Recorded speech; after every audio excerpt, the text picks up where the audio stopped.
Welcome to Networking Unleashed Building Profitable Connections, the show where simple conversations create real business growth. I'm your host, Michael Forman. People think networking success comes from meeting the biggest person in the room, landing the perfect introduction, or finding that one major deal. But in reality, many careers and businesses change direction through smaller, quieter connections, conversations that don't look important at the time, but end up shaping everything. My guest today has been seen firsthand. My guest today has seen firsthand how meeting the right business owners, learning from unexpected mentors, and even supporting people in the same space can move a business forward in meaningful ways. We're talking about how small relationships create big opportunities, how mentors appear when you're paying attention, and why collaboration, even with competitors, can strengthen your path instead of threaten it. If you want more opportunities without forcing conversations or chasing every room, you're in the right place. So let's get into it. I'd like to welcome to the podcast Leesa Blankert. She knows she's an expert in all of this. She's a former educator, but let me introduce Leesa and have her give you the cliff notes of why she is where she is today. Leesa, welcome to the podcast. Thank you so much for the friendly introduction. It's okay. Give us a little bit of your background. How did you get here today? Yeah, I'd love to share about my background. So, as you mentioned, I used to work in the public school system. So, I did that for nearly 10 years. So, I work with a lot of students with special needs education. And from there, I know a lot of people just call it their line in the sand moment. What was the breaking point that led me to make the pivot to entrepreneurship? So, for me, that was my car breaking down at the top of a hill. The transmission blew out. I thought, what is that noise? And the panic set in, and I cranked the e-brake, put my foot on the pedal, and waited for BCA to show up. And I'm Canadian, so here we call it BCA, where they come get you the tow and rescue you. And they said, we'll be 2 hours. And I said, I'm obstructing traffic at the top of a hill.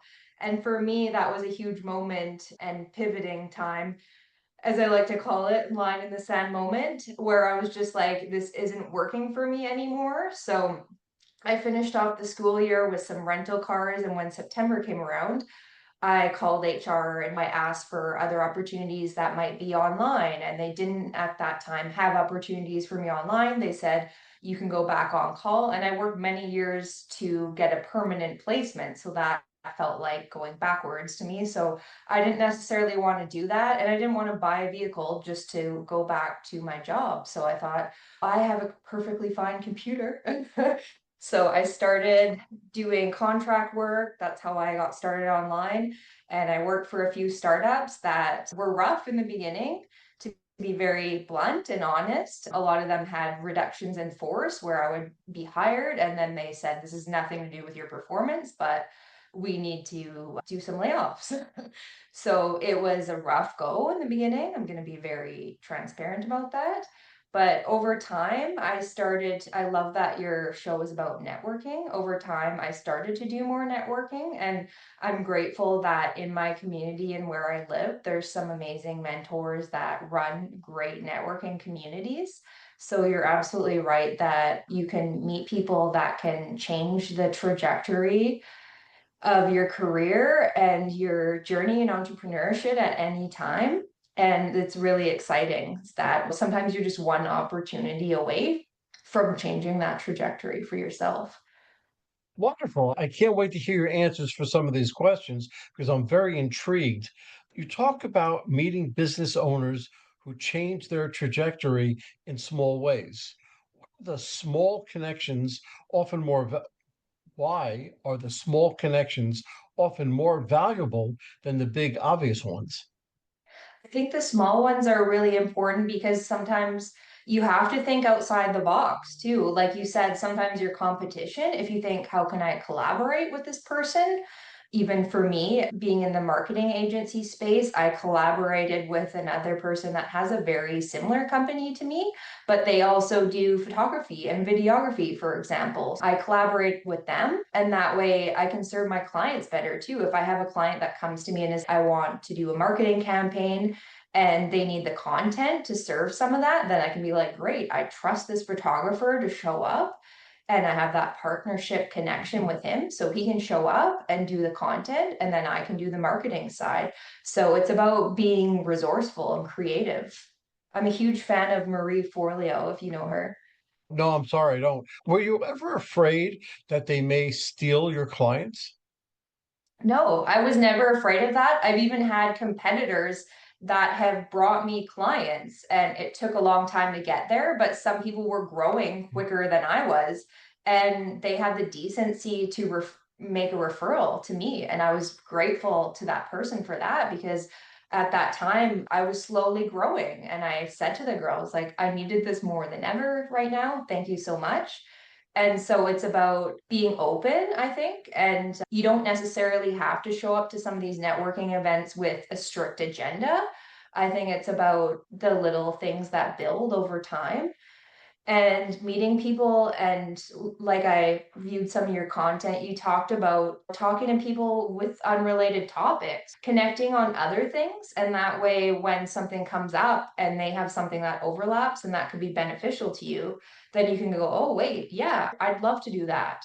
I go all over the country and I speak on, I'm a networking strategist, and I always teach how to go into an event with what's called a servant's heart.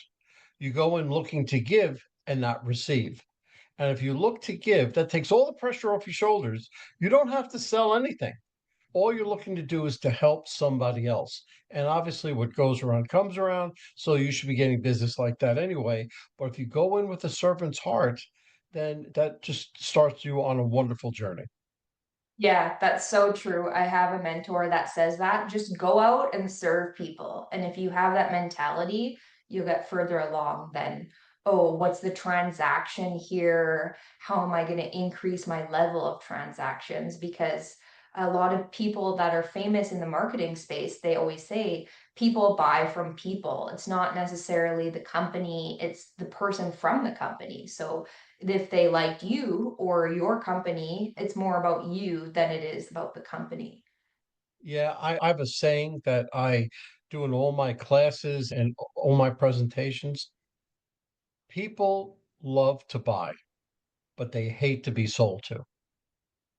So as long as you keep that in mind, that people love to buy, they'll buy from you, but they don't want you to sell to them because they hate salespeople. So it's a Yeah. little tough line to hoe, but it'll work. Salespeople have a terrible reputation, and I'm fortunate enough too that I met some high ticket sales coaches that are really impressive. And the one thing one of the high ticket sales coaches said at a networking event I was at, shout out to Simu, he said, I took a bet on myself, and that really stuck with me because he was like, I'm doing this for myself, and he's working outside the box. People, a lot of people are happy in that 9 to 5 position, and he's just modeling that he is always betting on himself and investing in himself. And I really like that about him. Very good, very good. And I'm sure he's a great mentor. Can someone recognize a potential mentor in a natural conversation instead of formally asking for mentorship? Absolutely. I think you never know who you could be introduced to. One of my mentors runs a networking community, and he also supported me recently with rebuilding my website. So I was fortunate that way. And I didn't know that joining his membership would mean I could get support with rebuilding my website, for example. So I think it's about being open to the ways that people could help you too. Okay, sure. What makes people willing to give advice that actually moves someone forward rather than just general encouragement? Ooh, I love that one. Another one of my mentors runs a very successful marketing agency, and the advice he gave me that always stuck with me, that is not generic advice. is that if you have a company, you need to be visible. And there's a lot of talk these days about being visible and doing all the things. And he said, you could be the greatest in the world at what you do, but if you're not visible, no one's going to know you exist and no one's going to know your offer exists. So you're going to be sitting there in the corner, in other words, and just struggling, riding the struggle bus and going, why is this not working? Why is my business not growing? So I think that is non-generic advice that business owners can take away for sure. Yeah, it's like having the most beautiful website in the world, does everything you want it. But if you don't advertise and market that website, nobody's going to come to it and nobody's going to see you. So you're Absolutely. absolutely right. You hit the point right on the head. Um, I have an analogy for that one that I like. Sure. Creating a website without doing any SEO to it is like listing your house and just throwing up a for sale sign. You're not going to get the right buyer for your house. No one's That's going right. on in Canada here. We call it MLS or realtor.ca. So if you're not putting it on that website, no one's going to be driving by your house and finding it out of nowhere. That's right. Absolutely. Many professionals see competitors as threats. What changes when you choose to support someone in your same space instead of avoiding them? I like that. I think what changes is that you realize more and more that these small business owners need each other more than ever, especially in today's day and age. So that's what changes. I think for me, that's been a huge realization is when you make those connections and collaborations with people that are actually your competition, you have unrealized growth from that. And that's a huge transition as well. Yes, you said it before when you worked with your competitor, which you found some things that he does that you don't do, and then you do that he doesn't do. And all of a sudden, you found yourself working together, yet you feel that you're competitors. But it opens up a whole new world because the people that they can't do, that they can't, the work they can't do, accomplish, they're giving to you, and so on and so forth, and reverse. So you're both making out, but you both seem to be competitors. But yes, It's more sustainable that way too, right? And you're connecting with people in your community. So it's about keeping it sustainable over time. If he did that, if he just thought of himself and only his services, maybe he's not going to be as successful. Whereas over time, that slowly builds too. absolutely. How do you build trust with someone who technically serves the same audiences that you do? I love that one. Building trust is about showing that you're reliable and credible, I think, too.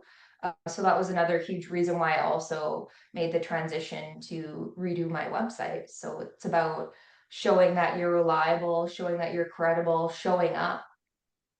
Yeah, good consistency. That's the name of the game.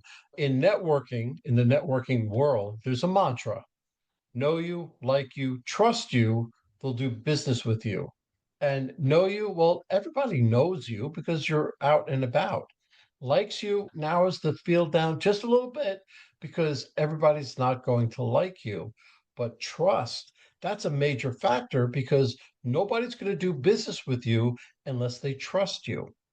So the more you speak with that other person, the more that trust level is going up and the barrier between the two of you is going down. And once it makes the switch, then you have them and you can start doing that voodoo that you do so well. Okay.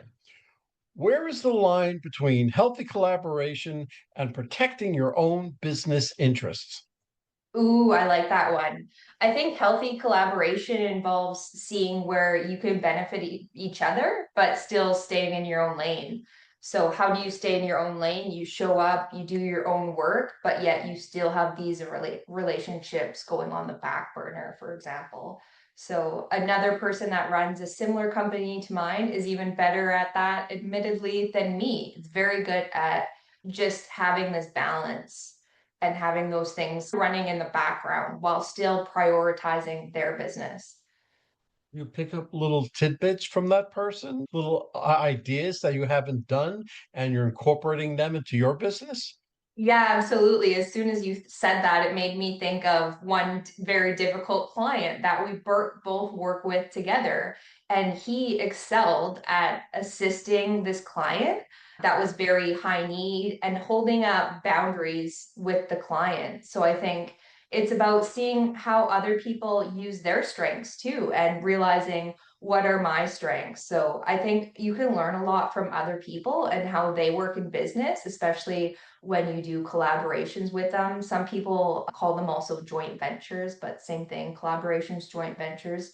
So it's about seeing like how other people are navigating these things because in business, you're being thrown in so many different directions all the time. There's always the latest and greatest thing, and there's all the AI developments that are coming. So there's also the people on the other side of that are like networking is the best because you're in person, you're building these relationships, and you're actually getting to know these people for real, not just like the screen side. The screen side is great, and there's a time and place for that. But I'm always grateful when the networking event rolls around and I'm like, okay, today I get to get away from my computer and have dinner with some pretty awesome people. Yeah, absolutely. You never know who you're going to bump into when you go to a networking event. I always suggest you go to 1 to 2 networking events per week. Now, some people go to one a week, every other week, but you have to remain consistent in your message, consistent in your ability to show up, because that's half the battle. If you're showing up and you're consistent and the person is seeing you over and over again, saying, you know something, they're going to be reliable because I can trust them to be here. So that's one thing to look at. What habits help maintain relationships over time so they continue helping both people grow? Ooh, habits. I like that. I think sharing a similar schedule is a good habit too. Obviously, if you're working with freelancers from other places are great sometimes, but if there's time zone issues, sometimes you don't want to necessarily be up at 11 o'clock at night messaging that person and then the middle of the day and you're like waiting for the time zone to change to speak with them again. So I think it's about having like a shared schedule that can be really beneficial too, where the person is actually available. And that's a huge piece to it too. If the person's making themselves available for you, that's a green flag.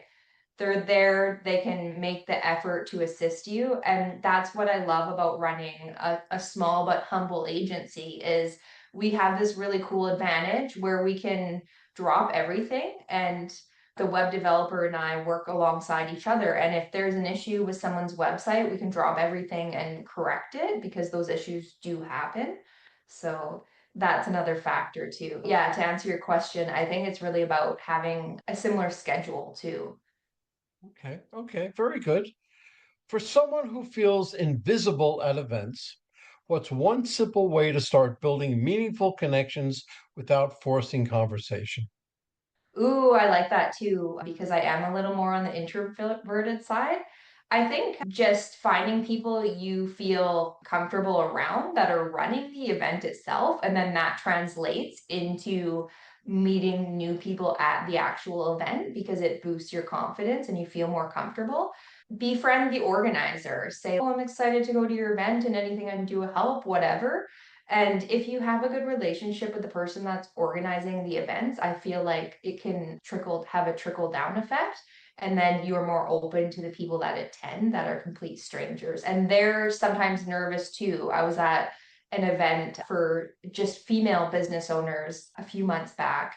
And there was a girl that recently started her own whole community, and she admitted she was so nervous to go there by herself. But I think going by yourself is actually a really good idea because if you're with someone and you have this person you're always reliant on, you're not going to be open to everyone else there. So if you're pushing yourself to just show up by yourself, that can go further because then you can build those relationships with complete strangers because they're experiencing the exact same thing you are. Absolutely. I always, when I talk to corporations or people, or even just my coaching clients, I say go to the networking events by yourself, right? Because you don't want to crutch. You don't want to have somebody next to you and they're not like the safe space. Go alone. But if you're introverted, if you see that person grab their drink and go to a wall, I just sit there and look at everything. Be the person to walk up to them and say, hey, how you doing? Hey, that's a nice blazer or a nice pair of shoes or just something off the wall. And you'll see the confusion on their face, like, what are you talking about? And you just get into a conversation, get them talking, and then slowly but surely that wall will come down from between you, that trust value goes up, and you can have a conversation that you both can enjoy, and you both I will like go out and that. enjoy the event. I'm hosting my own event actually tomorrow. There's 20 businesses and it's going to be a lot of fun, but about 250 people are scheduled to come through the event. But when you say go alone, that is so important because you need to be able to go out and speak to people and not rely on somebody else saving you. Like, oh my God, I don't want to talk to this person. Move on, you move on. Okay. For someone who feels invincible, but I just read that question. Okay, let's bring this podcast full circle. If a listener wanted to create more opportunities in the next 90 days, what one relationship building behavior would create the biggest ripple effect? Ooh, that's a good one too. And I have a great answer for that one.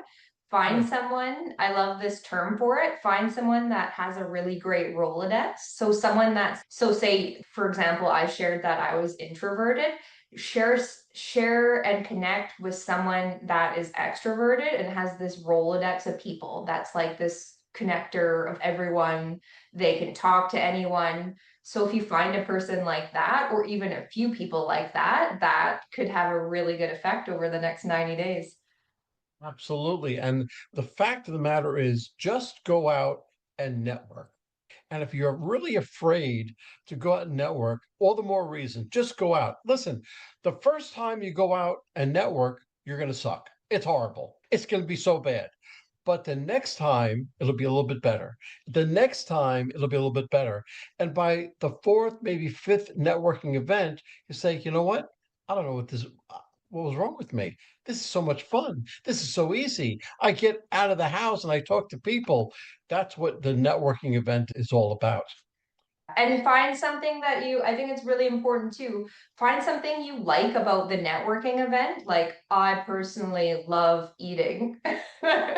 So if the networking event has a really good dinner, something like AAA steak tacos, at the Right. one event that's hosted here in Vancouver, it has that food. So I'm like, I'm happy to be there. I'm getting a really great dinner and meeting really interesting people. And that's really the cool part about having a small business is that you can meet some of the most interesting people ever.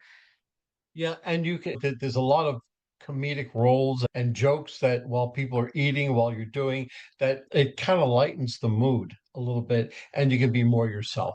So Yeah. that's good. And people can open, like I said, of like how introverted I can be and find people that open you up too. There's so many people too that they're maybe more lighthearted and maybe they're hilarious. So find someone that opens you up too. I think that's really huge. This conversation is a reminder that networking isn't always about dramatic moments. It's about consistent connection. The people you casually meet today may become the ones who open doors tomorrow. Take one action this week. Reach out to someone you've already met. Send a message. Check in or simply continue the conversation. Opportunities often grow from relationships you've already started. If you found in today's value in today's episode, make sure you like, follow, and subscribe to Networking Unleashed, building profitable connections so you keep getting practical insight on networking and communication. And share this episode with someone who's trying to grow their business and could benefit from a different approach to building relationships. If you like help strengthening your communication, your relationships, or the way you show up in conversations, visit Forman.com to work to learn how I work with professionals, teams, and organizations. So until next time, stay curious, stay consistent, and build connections that quietly create big results. Before we leave, I forgot to say, Leesa, if somebody wants to connect with you, they want to say hello to you, or be coached or marketed by you, what's the best way they can get a hold of you? Instagram's the best way. I'm on Instagram quite often. So my Instagram account is labagency.online. Thank you so Perfect. much. Well, hold on, folks. Don't go anywhere. Let's hear from our sponsors. David Neal, co founder, Revved Up Kids. Revved Up Kids is on a mission to protect children and teens from sexual abuse, exploitation, and trafficking. They provide prevention training programs for children, teens, and adults. To learn more, go to revvedupkids.org. Henry Kaplan, Century 21. When it comes to making the biggest financial decision of your life, leave it in the hands of a proven professional, Henry Kaplan. Henry is a global real estate agent with Century 21, celebrating his 41st year in business. No matter where you're moving, Henry has the right connections for you. You can contact Henry at 561 427 4888. A huge thank you to our guest for sharing such incredible insights today. And of course, a big shout out to you, our amazing listeners, for tuning in and spending your time with us. If you're interested in my digital courses, being coached, or having me come and talk to your company, just go to Michael and fill out the request form. Remember, networking isn't about being perfect, it's about being present. So take what you've learned today, get out there, and make some meaningful connections. If you've enjoyed this episode, please don't forget to subscribe, leave us a review, and share it with someone who could use a little networking inspiration. Let's keep the conversation going.